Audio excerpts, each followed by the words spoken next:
Bienvenidos y bienvenidas a su programa Monseñor Romero y la misión del Evangelio.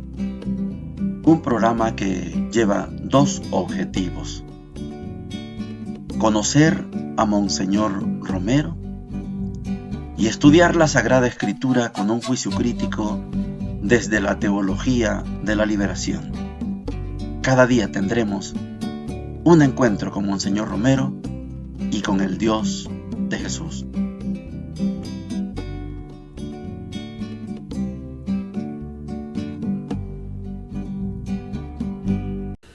Hola, ¿qué tal? Este es su programa Monseñor Romero y la misión del Evangelio. Es jueves 17 de julio, jueves de la semana número 15 del tiempo ordinario, y creo que para los que por primera vez escuchan a Monseñor Romero, estoy 1000 veces seguro que van a estar de acuerdo con Monseñor. Vamos a escuchar cómo un obispo, uno de los 4 adversarios permanentes de Monseñor Romero, uno de los 4, la conferencia episcopal se formaba por 6, solo Monseñor Romero y Monseñor Arturo Rivera y Damas lograron trabajar juntos. Era 2 contra 4, 4 contra 2.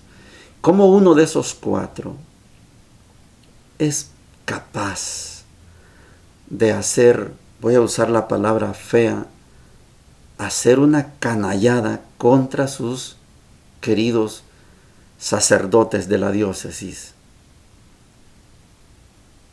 Prácticamente el obispo de la diócesis, el titular, no un visitante, sino el titular, da una lista de sacerdotes, según él, vinculados a la izquierda, vinculados a la guerrilla. Esto históricamente es algo horrible, abominable. ¿Cómo el obispo puede dar los nombres? Y Monseñor dice, los expone a la muerte. ¿Con qué autoridad hace eso el pastor? Esto, desde la primera vez que yo escuché esta situación con Monseñor, claro que me indignó. ¿Cómo un obispo hace semejante canallada? Me quiero concentrar en esto porque estoy seguro que a usted, igual que a mí, me indigna. Jamás Monseñor Romero puso en entredicho a uno solo.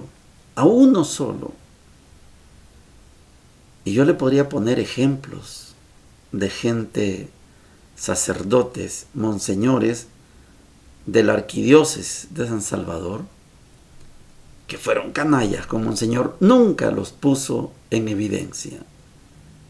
Eso no se hace. Eso es un verdadero pecado mortal. Oigamos a Monseñor. Jueves 13 de septiembre. Los periódicos de la mañana, Diario de Hoy y la prensa, presentan en una página entera la homilía de Monseñor Aparicio en San Vicente el domingo recién pasado. Es una tremenda condenación de los sacerdotes a los cuales él dice que no puede defender y casi los acusa y los expone a un asesinato, diciendo que los sacerdotes que fueron matados fueron purgados por la misma izquierda y que hay sacerdotes comprometidos con la izquierda que no pueden retroceder sin que los maten. Nos hemos reunido con otros sacerdotes que están muy indignados de esta acusación tan peligrosa.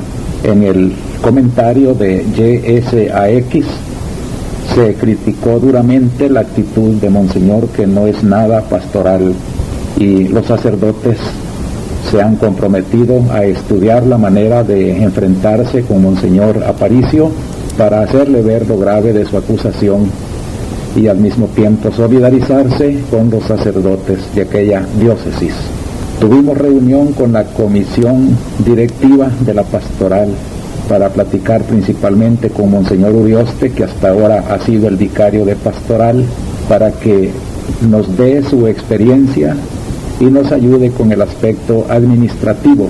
Él fue muy comprensivo y dijo que todo lo dejaba en manos de la comisión y se ofrecía él a continuar prestando todos sus servicios por el bien de la diócesis.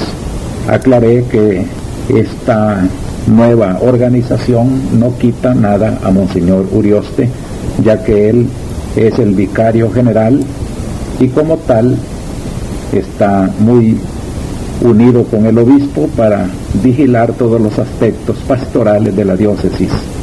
Además es el vicario de administración, que es el otro sector en la organización actual de la pastoral de la diócesis, siendo pues la comisión principal la de pastoral, a la cual está subordinada toda la administración. Él, como vicario general y vicario de administración, es el mejor enlace de la vida pastoral de la arquidiócesis con la comisión de pastoral. Él comprendió perfectamente y está muy cordialmente unido a este nuevo esfuerzo de darle vida a una comisión de pastoral que sea la directora de todo este trabajo principal de la Iglesia en la arquidiócesis. A la hora de almuerzo tuve la satisfacción de que las hermanas guadalupanas que me atienden la secretaría atienden ya también la pequeña cocina y comedor personal, donde con ellas, en forma de una comunidad muy cordial, almorzamos y conversamos sobre los problemas de la diócesis. Me parece pues que es un momento de solaz pastoral muy útil para mi vida y para la vida de la curia. Por la tarde, después de descansar en mi propia habitación que preparé en la curia, que casi nunca la había ocupado, traté con los seminaristas que me habían pedido audiencia. Vi también en esto otra ventaja de quedarme a almorzar para poder dedicar las primeras horas de la tarde a este trabajo tan útil de orientar personalmente a los seminaristas. Fueron 4 seminaristas que habían pedido audiencia y que tenían problemas personales que me di cuenta que necesario es que el pastor conozca más íntimamente a sus seminaristas. El día terminó con una cena en casa del licenciado Vieites, donde hubo conversaciones muy actuales y muy ricas de experiencia del mundo y de la política. Y llegamos a la sección de la palabra de Dios. Creo que hoy vamos a tener un programa, me atrevo a decir, muy sentido. Espero yo que sea muy recordado, porque en las 2 lecturas hay un elemento en común. Y voy a titular así este elemento común: Dios lleva nuestra historia. La primera lectura está tomada de Isaías. Estamos en el capítulo 10, versículos del 5 al 7 y del 13 al 16. Y dice lo siguiente: Así habla el Señor. Ay de Asiria, Él es el bastón de mi ira y la vara de mi furor está en su mano. Yo lo envío contra una nación impía, lo mando contra un pueblo que provocó mi furor, para saquear los despojos y arrebatar el botín, y pisotearlo como al barro de las calles. Pero él no lo entiende así. No es eso lo que se propone. Él no piensa más que en destruir y en barrer una nación tras otra. Porque Él ha dicho: yo he obrado con la fuerza de mi mano y con mi sabiduría, porque soy inteligente. He desplazado las fronteras de los pueblos y he saqueado sus reservas como un héroe. He derribado a los que se sientan en tronos. Mi mano tomó como un nido las riquezas de los pueblos. Como se juntan huevos abandonados, así he depredado toda la tierra, y no hubo nadie que batiera las alas o abriera el pico para piar. ¿Se gloría el hacha contra el leñador? ¿Se envanece la sierra contra el que la maneja? Como si el bastón manejara al que lo empuña y el palo levantara al que no es un leño. Por eso, el Señor de los ejércitos hará que la enfermedad consuma su vigor, y dentro de su carne hará arder una fiebre como el ardor del fuego. Palabra de Dios, te alabamos, Señor. ¿Se acuerda el título? Dios lleva nuestra historia.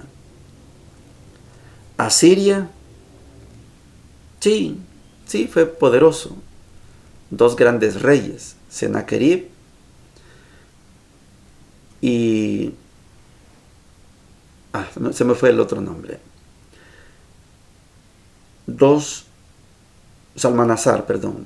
Sennacherib, Salmanasar. Dos grandes reyes. ¿Qué hicieron ellos? Devastaron los pueblos vecinos, incluido el reino del norte. Ellos decidían hasta dónde llegaba su frontera. Lo que sucede es que el profeta Isaías está dándole el lugar que le corresponde a Dios.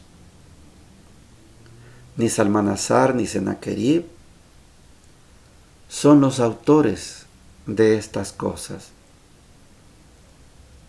Esta es una figura, si lo quieren ver ustedes así, antropomórfica. Hace unos días escuchaba a alguien que nuestra religión es antropomórfica, porque le pone a Dios figura humana, antropomórfica.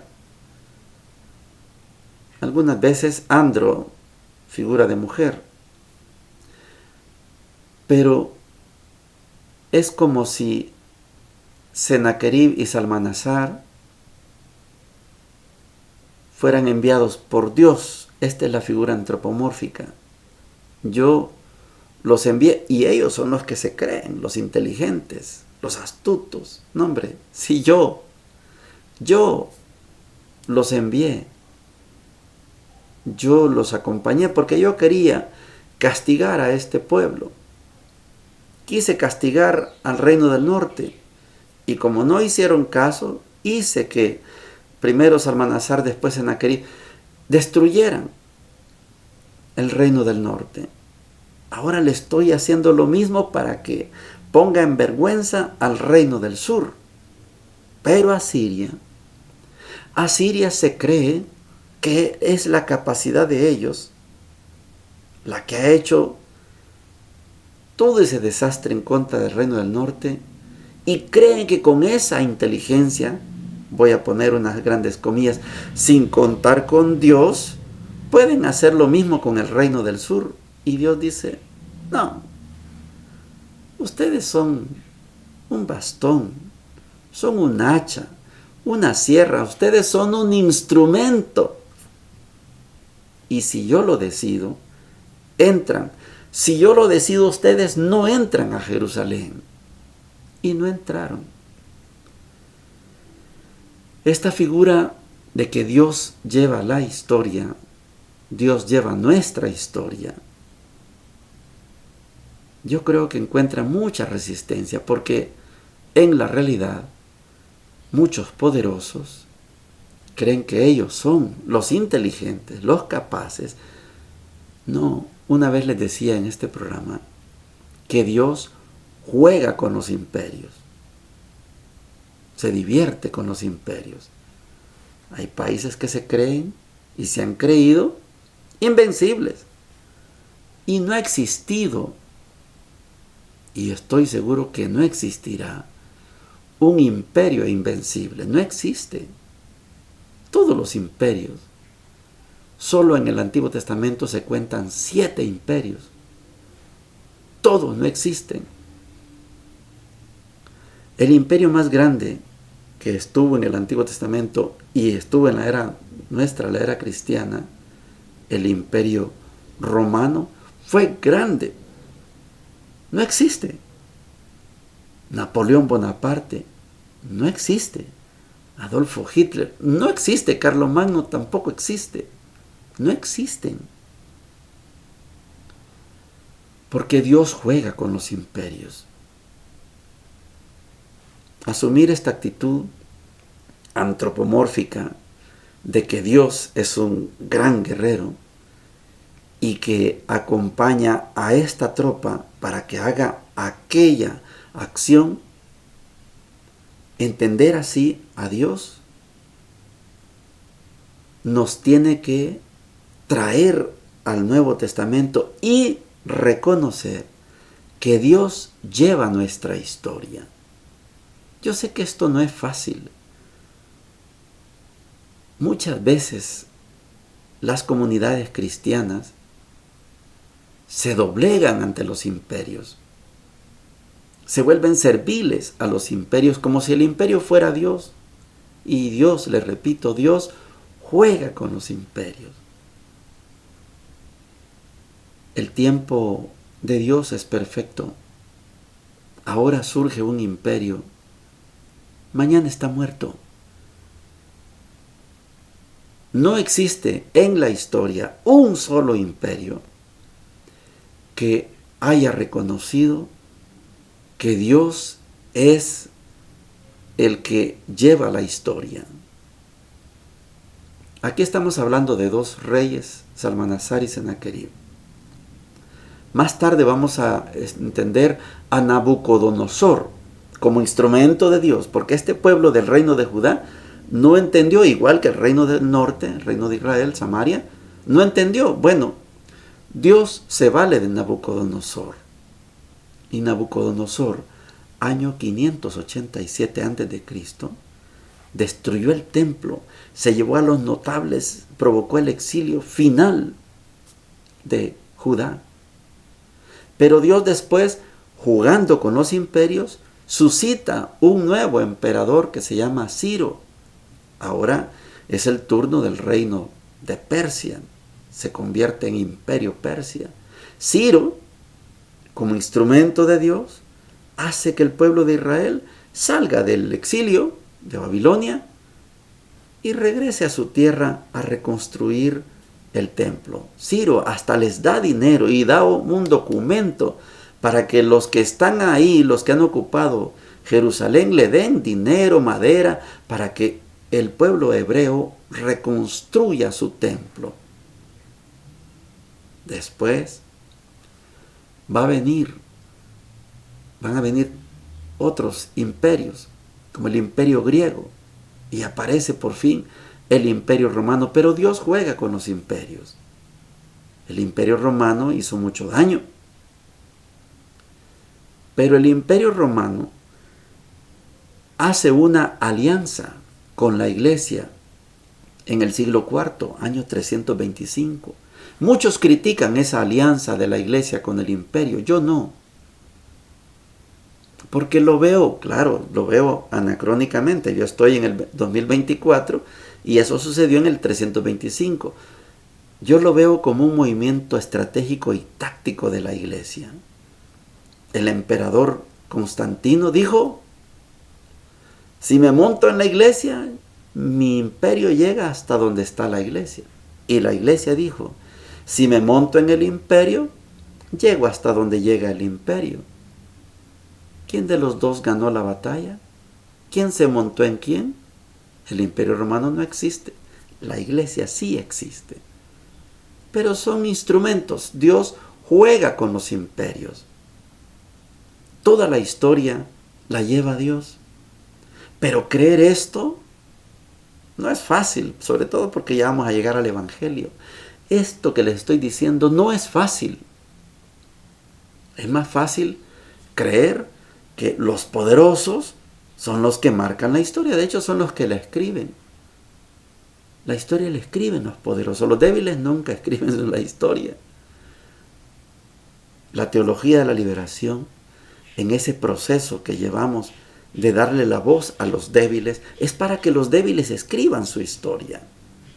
Para que no solo tengamos la historia de los poderosos. Lo que viene a continuación secunda lo que les he dicho, que Dios lleva la historia. Leemos el Evangelio de Mateo, capítulo 11, versículos 25 al 27, y dice lo siguiente. Jesús dijo: Te alabo, Padre, Señor del cielo y de la tierra, por haber ocultado estas cosas a los sabios y a los prudentes, y haberlas revelado a los pequeños. Sí, Padre, porque así lo has querido.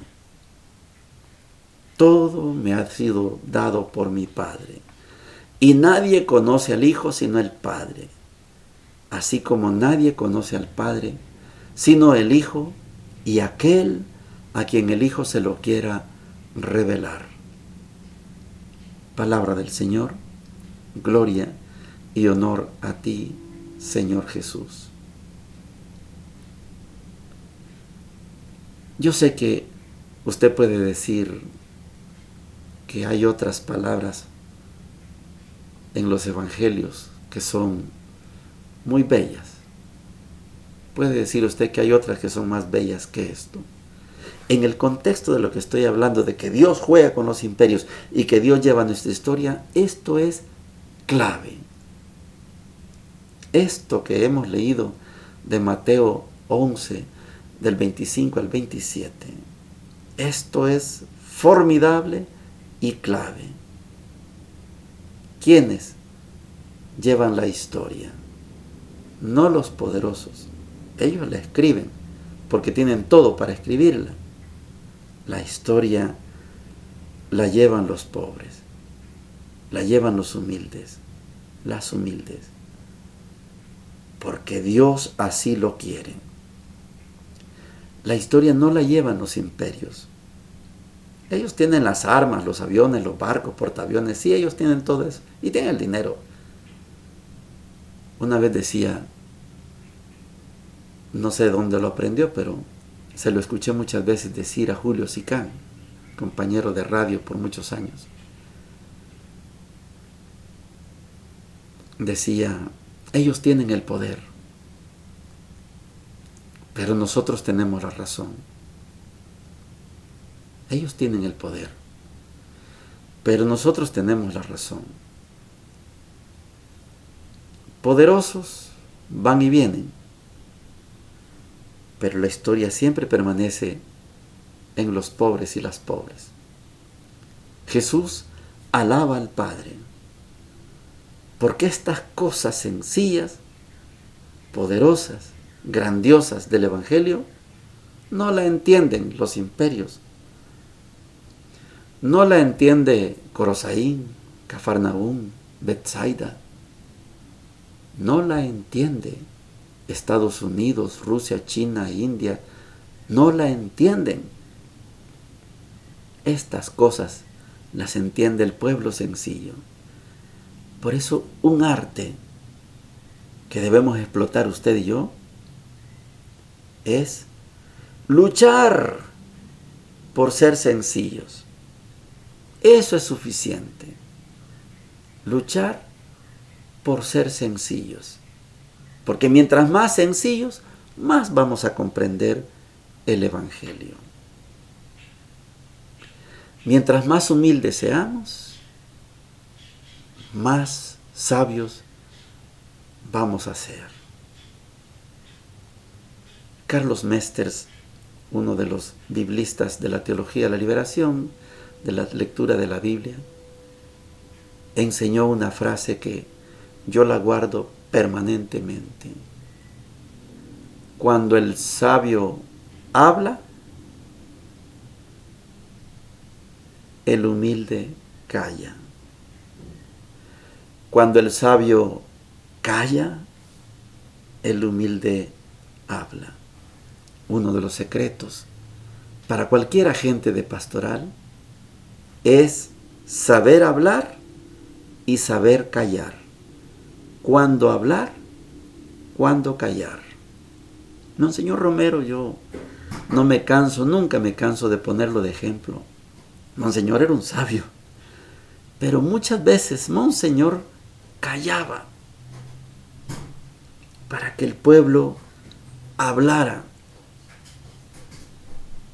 El sábado, en el programa de Monseñor Romero, La Iglesia del País,